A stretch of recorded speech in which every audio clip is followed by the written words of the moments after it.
नमस्कार दोस्तों, मैं राजेश अपने हिम सूर्या एजुकेशन चैनल पर फिर से आप लोगों के सामने अगला वीडियो लेकर के, जिसमें सी प्रोग्रामिंग लैंग्वेज में आप लोगों को 2 नंबर ऐड करने का प्रोग्राम बताया जाएगा। तो आइए देखते हैं। तो सी का सॉफ्टवेयर हम ओपन कर लेते हैं, टर्बो सी प्लस प्लस को, और ये इस तरह से हमारा सी खुल के आ गया। तो इसके लिए हम न्यू कर लेते हैं, नया एडिटर हमारे पास फ्रेश एक ओपन होके आ जाता है हमारे सामने। तो इस तरह से अब हम लोग क्या करते हैं कि सबसे पहले यहाँ पर प्रोग्राम हम बनाने जा रहे हैं, एडिशन ऑफ 2 नंबर्स या सम ऑफ 2 नंबर्स प्रोग्राम है। तो चलिए स्टार्ट करते हैं। सबसे पहले सी में करते हैं क्या, हेडर फाइल को कॉल करते हैं। तो हैश include stdio.h और हैश include monio.h हो गया। उसके बाद वाइड मेन प्रोग्राम को मेन है हमारा हेडर फाइल बनाने के बाद सीधे मेन में आते हैं। मेन को के अंदर आते हैं, मेन की बॉडी हमारा करली ब्रेसेस के साथ ओपन करते हैं और क्लोज करते हैं। तो ओपन करने ये देखिए गुड प्रैक्टिस इसके साथ ये होता है कि जैसे ही करली ब्रेसेस ओपन करते हैं तुरंत नीचे क्लोज करके उसके अंदर आप कर्सर को ले लीजिए। इससे क्या होता है कि आपको अगर अभी तो छोटा प्रोग्राम है इसमें नहीं पता चलता है, जब हम लूप वगैरह का या कंट्रोल स्टेटमेंट वगैरह का प्रोग्राम बनाते हैं तो वहाँ पर कई करली ब्रेसेस ओपन करने की ज़रूरत पड़ जाती है कभी कभी। तो ऐसे सिचुएशन में करली ब्रेसेस न बंद होने से या कंट्राडिक्शन होता है कभी कभी, कौन सा ओपन हुआ है कौन सा क्लोज हुआ है, इसमें कन्फ्यूजन होता है, जिससे उसमें टर्मिनेशन इनकरेक्टली एरर्स ऐसे कुछ एरर्स आपको आने लगते हैं। तो फिलहाल तो इसके लिए हम बंद कर लेते हैं और ओपन कर लेते हैं। तो इसके अंदर हम आ जाते हैं मेन में। अब मेन में आते हैं तो हमें चूँकि प्रोग्राम हमारा क्या टारगेट हमारा क्या है बनाना, कि सम ऑफ 2 नंबर्स, 2 नंबर को ऐड करना है। अब 2 नंबर को ऐड करने के लिए हमारे पास 2 वेरिएबल की ज़रूरत पड़ेगी। int सपोज़ a ले लिया और b ले लिया, इंटीजर टाइप का सपोज हम लेकर उस पर प्रोसेस कर रहे हैं। तो ये 2 वेरिएबल तो हमने a और b लिया है कि यूज़र यहाँ पर वैल्यू दोनों को इंटर करेगा। सपोज़ यहाँ पे 10 दे दिया, इसमें 20 दे दिया।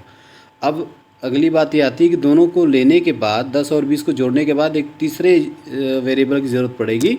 सपोज हमने c ले लिया, क्योंकि 10 और 20 को जोड़ के 30 जो आएगा वो किसी दूसरे वेरिएबल में वो स्टोर करेगा। तो इस तरह से हुआ। अगर हम नहीं लेते हैं सी तब भी हो सकता है, लेकिन फ़िलहाल अभी हमारे बिगिनर के लिए, स्टार्टिंग के लिए ऐसे ही आप बनाइए प्रोग्राम। तो सी हो गया। अब इसके लिए क्या, अब इस पर क्या करेंगे, हमें ए और बी की वैल्यू को अगर मान लीजिए यूज़र के थ्रू हमको देना है, तो ये प्रोग्राम हम यहाँ पर ऐसे बनाते हैं कि एक प्रिंट एफ लेते हैं, प्रिंट एफ। यहाँ पर यूज़र से हम इनपुट करा लेते हैं कि enter the value of, enter the 2 numbers, enter the 2 numbers, ये ऐसे हम इसमें दे देते हैं और ये करली ब्रेसेस लगा, इसको सेमीकोलन लगा के बंद कर लेते हैं। अब वैल्यू जो यूज़र देगा तो उसको हमको इनपुट भी करना है। तो इनपुट फंक्शन हमारे पास होता है स्कैनफ, जैसा कि पहले की वीडियो में हमने डिस्कस किया है आप लोगों को। आप मेरे पहले वीडियो सब देख लीजिए, उसमें आपको काफ़ी हेल्प मिलेगा। तो यहाँ पर चूँकि 2 वेरिएबल हमको इनपुट करना है, इसलिए 2 %d लगाते हैं, %d रहेगा, %d। फिर बाहर आके डबल कोड जो लगा हुआ कोड के बाहर आके सेमीकोलन कॉमा लगा लेते हैं। कॉमा के बाद 2 वैल्यू, सपोज हम वैल्यू जो इंटर यूज़र दे रहा है उसको a और b में लेना है। तो उसके लिए हम क्या करेंगे कि %a, %b ले लेते हैं। अब यहाँ पर हमने दोनों वैल्यू को ले लिया है। अब दोनों को ऐड करेंगे एक तीसरे वेरिएबल में, c = a + b, और सेमीकोलन लगा के इसको बंद कर लेंगे। यहाँ पर एक चीज़ का ध्यान देना होता है, सी में की कोई भी अगर स्टेटमेंट हमारी ख़त्म होती है, लाइन अगर फिनिश होती है, तो वहाँ पे सेमीकोलन हम लगा लेते हैं। इसका बहुत ज़्यादा ध्यान देना होता है। तो ये हो गया, c = a + b हो गया। अब यहाँ पर क्या करना है, चूँकि यूज़र जो वैल्यू यूज़र ने जो दिया a और b में, सपोज़ a में 10 दिया और b में 20 दिया, तो 10, और यहाँ पर नीचे जब आया तो इसमें 10 पड़ा हुआ है और इसमें 20 है। तो ये जो होता है हमेशा राइट टू लेफ़्ट असाइनमेंट होता है। यहाँ पर a और b की वैल्यू को ऐड कर रहा है, 10 सपोज इसमें है, 20 इसमें है, तो 30 हो जाएगा और 30 असाइन हो जाएगा जाके c में। तो हमेशा राइट टू लेफ़्ट असाइनमेंट होता है, इसको ध्यान रखिएगा। कभी a इसको ऐसे मत करिएगा, कभी भी इस चीज़ का ध्यान देना होता है कि a + b = सी नहीं करना, ये रॉन्ग है, ये रॉन्ग है, ऐसा नहीं करना। यहाँ पर क्या करना है कि आपको C is equal to A plus B लिखना है। ये होता है असाइनमेंट। असाइनमेंट को हमेशा से याद रख लीजिए, हमेशा राइट टू लेफ्ट असाइनमेंट होता है। तो ए और प्लस बी की वैल्यू को ऐड करके वो असाइन कर रहा है सी में। तो वैल्यू तो असाइन कर दिया उसने। अब हमें क्या करना है इसमें कि वैल्यू को प्रिंट आउटपुट देना है। जो सी है उसको बताना भी तो है। कोई चीज़ अगर आपने ऐड कर लिया, ऐड करके अगर अपने मन में रख लिया, तब तो सामने वाले को रिजल्ट नहीं पता चला, उसको बताना होता है। तो बताने के लिए हमें आउटपुट फंक्शन का यूज़ करना पड़ता है, जो कि हमें सी में देता है, और वो है प्रिंट एफ। प्रिंट एफ लगाते यहाँ पर एक मैसेज दे देते हैं यूज़र को समझने के लिए, उसकी सहूलियत के लिए, कि सम ऑफ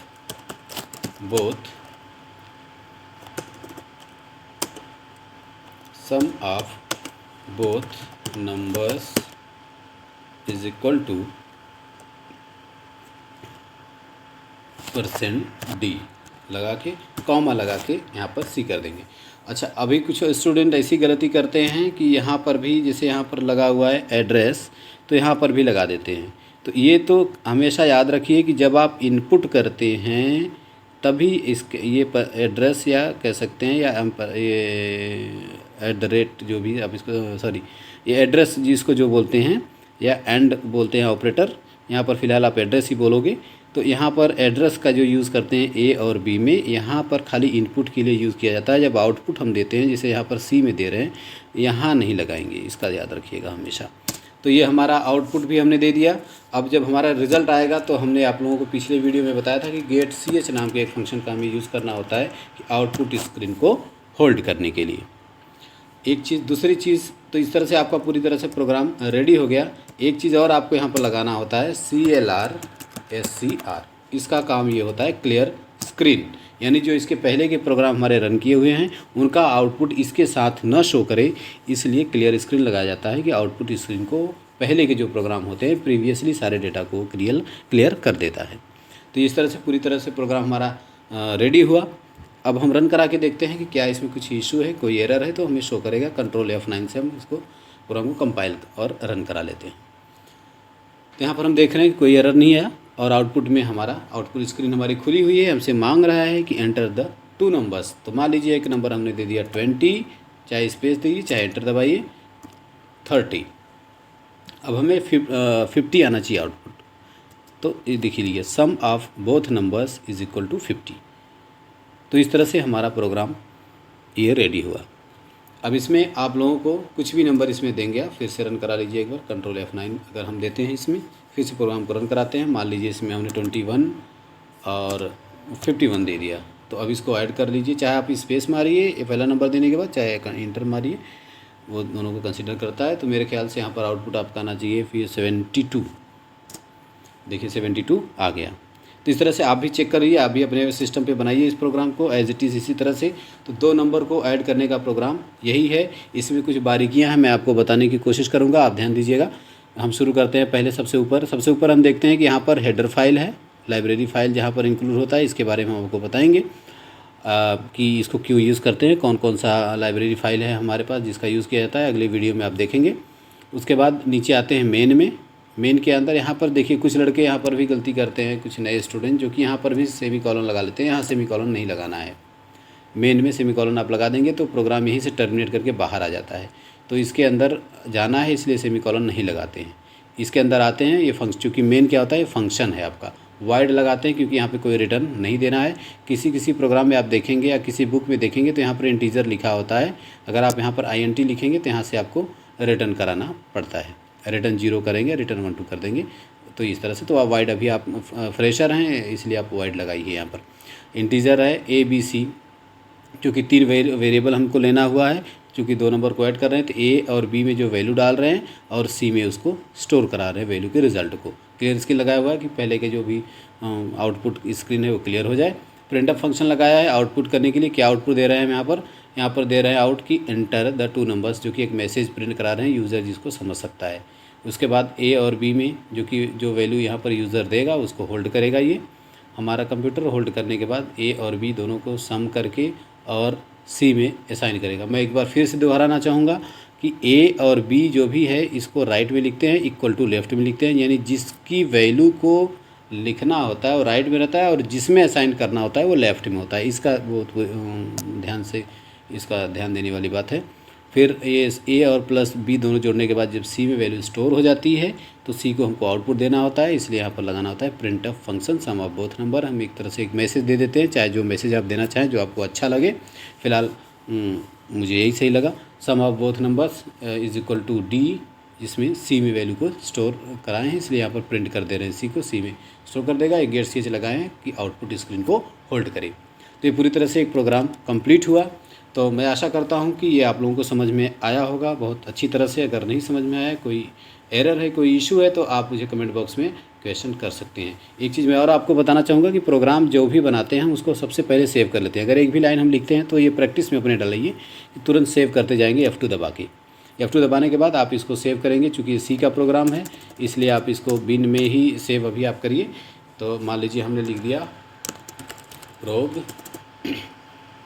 अंडरस्कोर सम लगा के CPP को हटा के सी कर देते हैं और ओके कर देते हैं। यहाँ पर लिख रहा है ओवर राइटिंग एग्जिस्टिंग फाइल, शायद इस नाम से कोई फाइल पहले से पड़ी हुई है तो ये कह रहा है कि ओवर राइट कर रहा है, तो आप यस कर दीजिए, कोई दिक्कत नहीं है फिलहाल यहाँ पे। तो इस तरह से है, आपने बना दिया प्रोग्राम सम के नाम से। तो ये हमारा पूरी तरह से एक प्रोग्राम कंप्लीट हुआ, जिसको आप समझिए। और वीडियो अच्छी लगे तो इसको लाइक करिए, शेयर करिए, और अभी तक अगर चैनल को सब्सक्राइब नहीं किए तो सब्सक्राइब कर दीजिए। सब्सक्राइब करने से क्या होता है कि नया नया वीडियो आपके पास हमेशा आता रहेगा और नोटिफिकेशन आपको मिलता रहेगा। बेल आइकॉन दबा दीजिएगा उसको, ये ना भूलें। और शेयर करिए अपने और भी स्टूडेंट्स के साथ है, अपने दोस्तों के साथ, ताकि उनको भी हेल्प मिल सके। धन्यवाद।